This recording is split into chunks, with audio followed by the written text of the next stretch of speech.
And I requested emails from the Georgetown County Sheriff's Office through the Freedom of Information Act. I went through each document to see how this case has advanced and if there's answers to many public comments. One of those reoccurring comments: did the Sheriff's Office know of Perry's volunteer work prior to this investigation? Sheriff Carter Weaver made clear in the press conference last month and in writing that he had not known of Perry's volunteer work at the church. According to an email, Perry reaches out to a sergeant saying, quote, "The church yesterday registered the red Dodge Dakota to them, so it's no longer a vehicle that I have." He goes on to say, "Have a good day and an even better holiday season." I reached out to the sheriff's office on the timeline of this email, and I'm still waiting for a response. Another popular question: what role did Perry's financial advisor play? Well, it's referenced that the sheriff's office did interview his financial advisor. They say he, quote, advised that he served only as Perry's financial advisor and attended the church. They go on to say, current statements indicate rumors of Perry's involvement with the new building are unfounded and are corroborated by donation lists acquired during Sunday's search warrant. They say, we were advised Perry has a sum of money from his prior work and 401k, but is not in the realm to facilitate large levels of investment. One thing that jumped out: in 2022, the sheriff's office was tasked with doing a threat and vulnerability assessment on the church's security. This was for a nonprofit security grant program from SLED. The office determined after reviewing paperwork and a walkthrough, they believed they were doing a, quote, great job and did not see any need to change what has been done.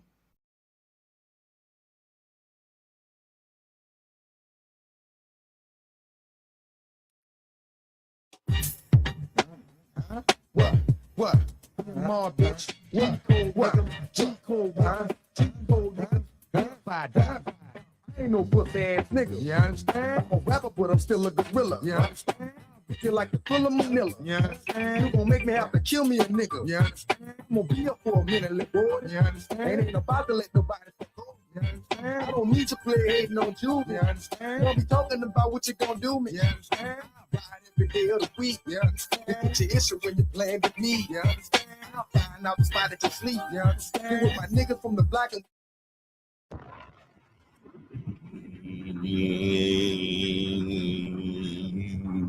welcome into my, I don't know what we calling it, but we here today, and I am so glad that you are here. A lot of things I want to talk to you about. Before we get into all of that, I'm going to need one of you. Let's see what we got going on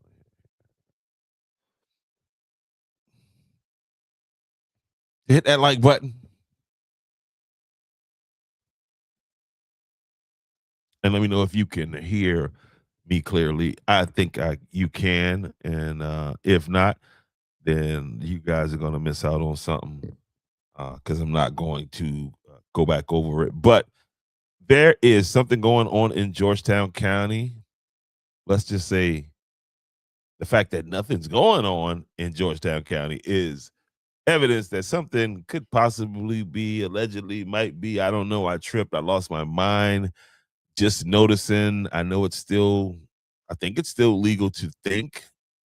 And so I'm engaging in a little bit of that, and I would love for you to follow me down this rabbit hole. Back again to talk about the situation going on in Pawleys Island, South Carolina, because apparently the local news has gone silent on that. Again, I guess he said F those kids and what they got going on, but nevertheless, we are here to that could be, don't know. I just want to know some things. But what I want to do today, I want to do something different with this Pawleys Island situation. Okay? I want to do something different, and I want you all to hear me out. I don't want you to take my word for nothing that I'm about to talk about to say here. I don't want you to jump to any conclusions, and I don't want anybody accusing anybody of something that the evidence does not or doesn't prove, okay? I want you guys to be clear, and I want you to to understand that, okay?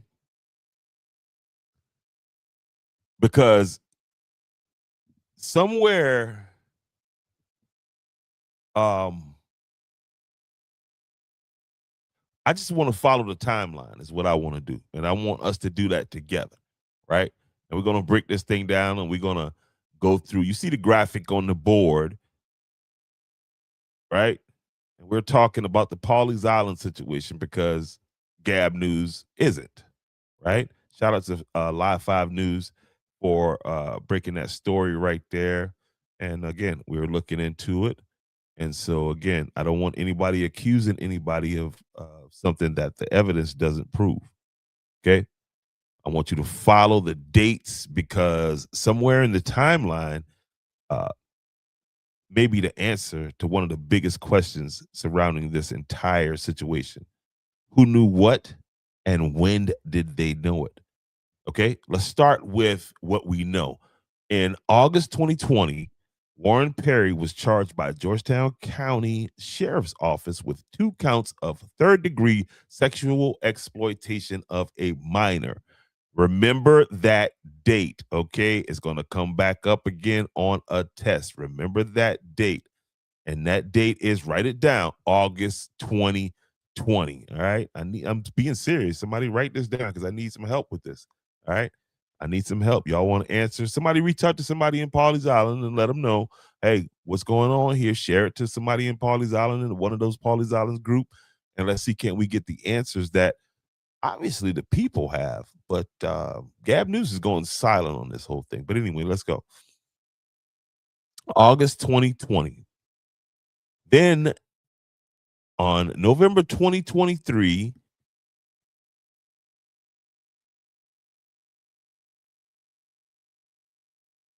Perry pled guilty, and the Perry we're talking about is Warren Perry again. He pled guilty to 1 count of sexual exploitation of a minor. He received a 10-year sentence, suspended to 5 years probation. And one of the conditions of that probation was that he was not to have any contact with minors.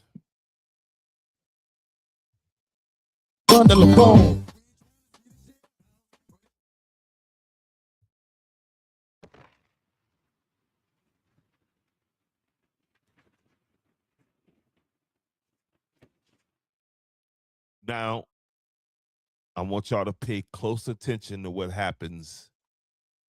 Okay? I want you to pay very close attention to what happens next. December 12th, 2023. That's only weeks after Perry's conviction, according to the Georgetown County's their own records and their own explanation of the record release through the Freedom of Information that was obtained by Live 5 News. Okay?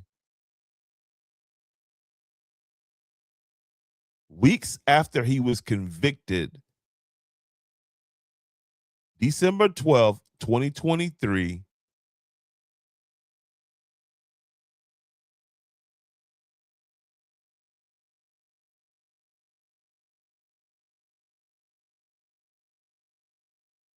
Perry called a sergeant with the Georgetown County Sheriff's Office. Why did he call him? He called him to tell him that he was transferring ownership of his Dodge Dakota to the church. And I'm only dropping the bombs just as point of a point of emphasis, right? So I want you to just keep track of what I'm saying.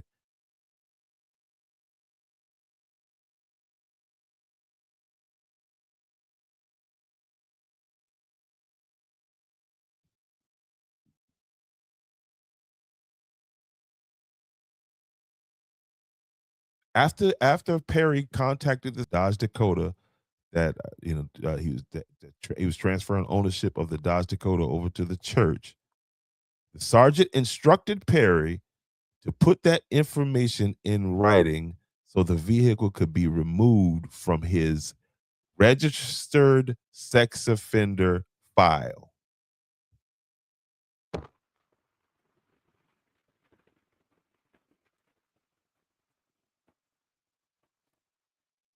Now, I need to be very clear that that communication does not prove that the sheriff's office knew Perry was working at the church. Let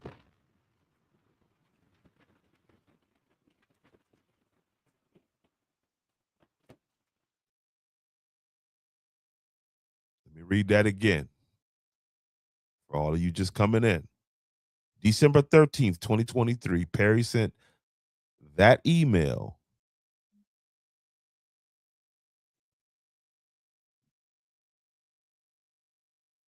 to a sergeant. Let me get that. Let me get that. Let me be clear here. Okay. We got a timeline we building here. Now, again, pay very close attention to what happens after December 12th, 2023. That's only weeks after Perry's conviction. Keep that in mind. According to the Georgetown County Sheriff's Office own explanation of records released through the FOIA, Perry called a sergeant with the sheriff's office. Why did he call the sergeant? He told her, he told her that he was transferring ownership of his Dodge Dakota to the church. The sergeant instructed Perry to put that information in writing so the vehicle could be removed from his sex offender file. And on December 13th, 2023, Perry sent that email, okay, saying that he donated that to the church. Now, again, I want to be clear here that that communication does not prove that the sheriff's office knew Warren Perry was working at the church. The sheriff's office says that this was simple. This was as simple as an administrative update to Perry's sex offender registry information. And guess what? Guess what, y'all? I accept that explanation for what it says.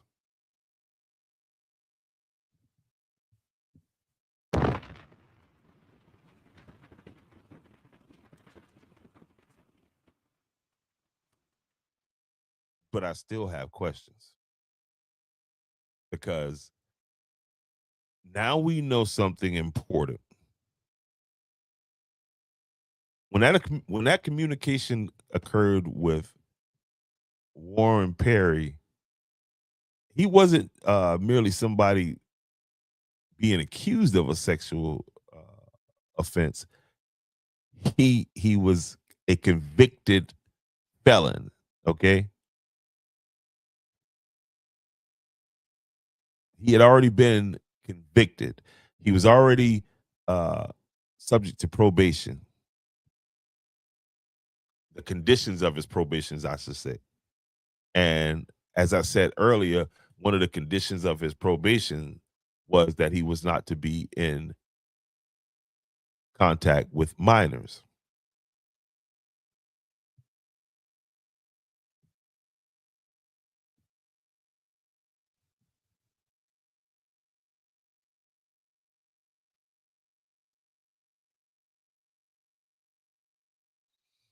And the communication itself concerned property being transferred from the church.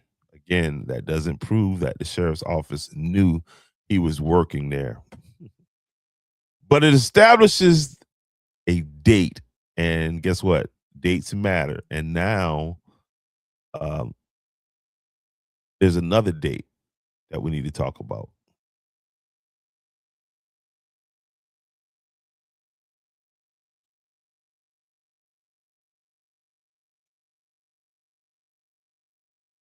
I need you to pay attention because I need somebody to help me nail this down, especially somebody from the Pawleys Island area, because you guys can fill in a lot of blanks that I got with questions that I have about this particular situation. We've heard reporting concerning a security assessment. You heard the lady say in the thing about a walkthrough that they did back in 2022. Okay. For SLED with a nonprofit security grant initiative or something like that. I want the exact date that that walkthrough took place, not approximately. I need somebody from inside that church, not approximately, not it happened about this time. I need the exact date in 2022 that it was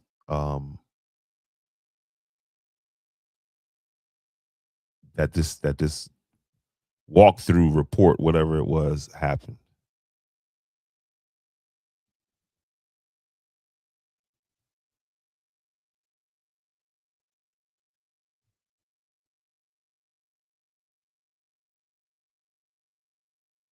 I need to know the exact date. I need to know when it happened. Um,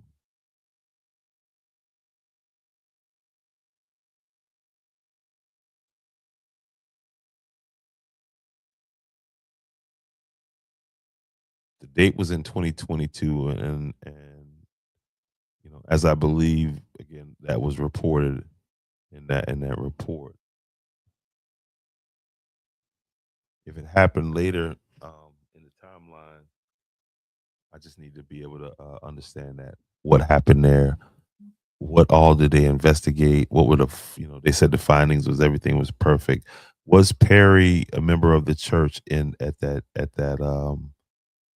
when that walkthrough happened? You know,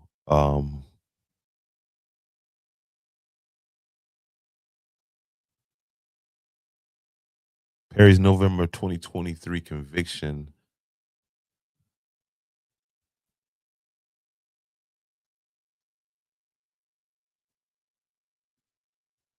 that would that filling in that part of the timeline would give some context to it to that 2023 conviction and whether or not he was around that church or not. And I want to know what happened during the assessment, who did it, you know. Um,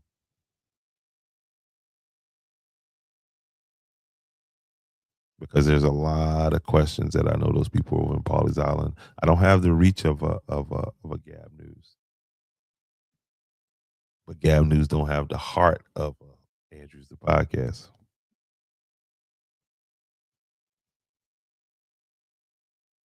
Yeah, what happened during the walkthrough before Perry's November 2023 conviction?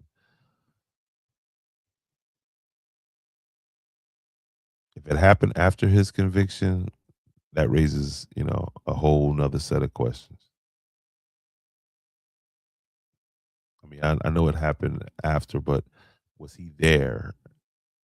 It's just a lot of questions that's just got to be answered. August 2020, Perry is charged. Let's go over this timeline here. One more good time here.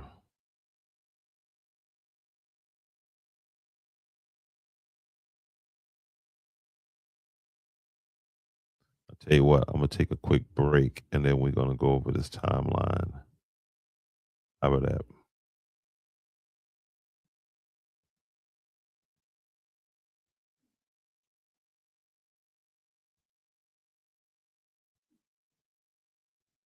Yeah, we're gonna take a quick break and then we'll come back with reviewing this timeline.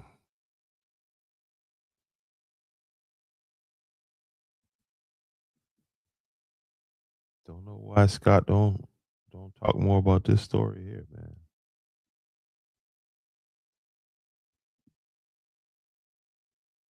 Labor Day weekend is about to come alive here at the Williams Vineyard and Farm in the Neesmith Corner section of Neesmith, South Carolina. Join us on Thursday night, September 3rd at 5 o'clock p.m. for an overnight Open pit barbecue, the way we used to do it here at the farm and in the country here years ago. On Friday night, starting at 5 o'clock p.m., we'll have a wine tasting, muscadine of course, and at 6:30, from 6:30 to 8:30, Joe McGill of the Slave Dwelling Project, conversations around the campfire. Saturday, September 5th, is the SC 250 Indigo Festival here at the Williams Vineyard and Farm. You must come. Indigo was one of the cash crops during the Revolutionary era. In fact, Williamsburg County was the #1 producer of indigo. Bring your family, bring your friends, bring your neighbors, and come and join us. Bring your lawn chairs too, so you can sit and enjoy the views of the vineyard, enjoy the fresh air, and the interactions with the community people as well.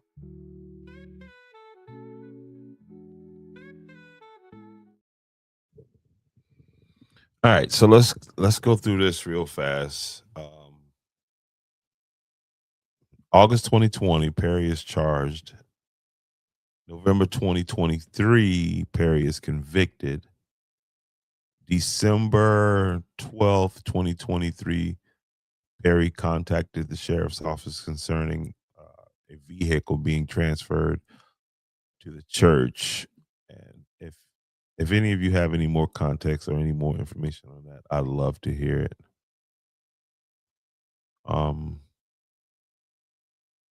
Vehicle being transferred to this church. December 13th, he put it in writing for his sex offender registry records. Okay, now that gives us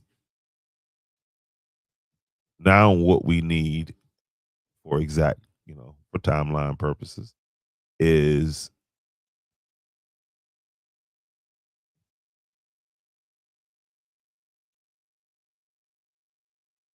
we need the exact date of that security walkthrough. Give us the dates of every relevant inspection. Give us the dates of every relevant communication that you had with the church. Put it all on the timeline. Put it on your page, because I'm sure right now the sheriff is sitting kind of scrambling, trying to figure out, what he should do. You should just go balls to the walls, full transparency, because they trying to paint you as a and not you particularly. Now, just let's be clear on that, because what I'm saying is that you're the leader of that sheriff, of that Georgetown County Sheriff's Department. You're the face of it. At least you're the face of it when you're making these big busts. You're not the face of it when it comes to reporting these people passing out fentanyl and thing. And it looks like one of those situations where he may try to pass the buck. Downhill, shit rolls downhill. And so somebody's going to have to answer for this, because this thing is coming. It's becoming very clear, quite clear, I should say, that there was communication with this man after he was convicted. And there was no question about whether or not, I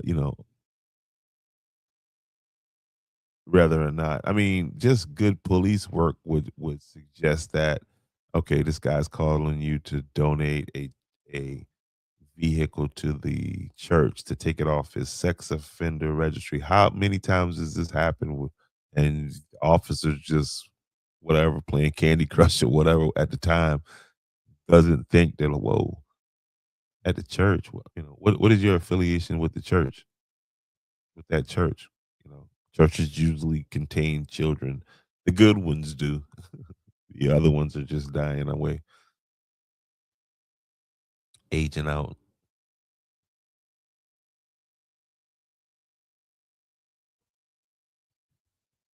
Yeah, give us those dates, Sheriff, PAO officer.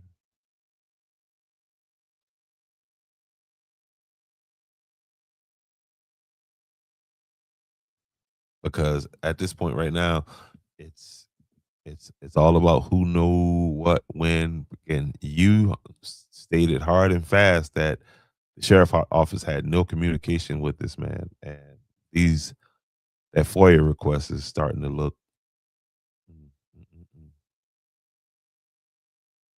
That's starting to tell a different story. Starting to tell a whole different story.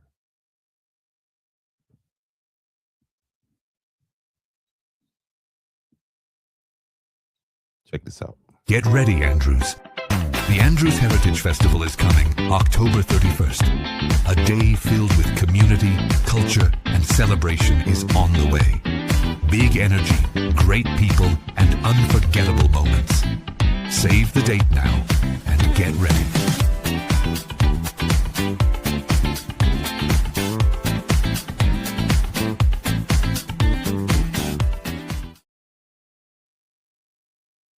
All right, yeah. They're killing me over here.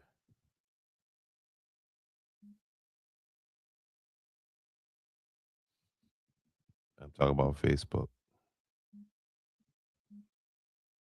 But yeah, we'll be back with this story. They trying to bury it from y'all. And y'all, I'm talking about Georgetown County. They trying their best to bury this story. But this lady bring up some really interesting questions. I requested emails from the Georgetown County Sheriff's Office through the Freedom of Information Act. I went through each document to see how this case has advanced and if there's answers to many public comments. One of those reoccurring comments, did the Sheriff's Office know of Perry's volunteer work prior to this investigation? Sheriff Carter Weaver made clear in the press conference last month and in writing that he had not known of Perry's volunteer work at the church. According to an email, Perry reaches out to a sergeant saying, quote, "The church yesterday registered the red Dodge Dakota to them, so it's no longer a vehicle that I have." He goes on to say, "Have a good day and an even better holiday season." I reached out to the sheriff's office on the timeline of this email, and I'm still waiting for a response. Another popular question, what role did Perry's financial advisor play? Well, it's referenced that the sheriff's office did interview his financial advisor. They say he, quote, advised that he served only as Perry's financial advisor and attended the church. They go on to say, current statements indicate rumors of Perry's involvement with the new building are unfounded and are corroborated by donation lists acquired during Sunday's search warrant. They say, we were advised Perry has a sum of money from his prior work and 401k, but is not in the realm to facilitate large levels of investment. One thing that jumped out in 2022, the sheriff's office was tasked with doing a threat and vulnerability assessment on the church's security. This was for a nonprofit security grant program from SLED. The office determined after reviewing paperwork and a walkthrough, they believed they were doing a, quote, great job and did not see any need to change what has been done.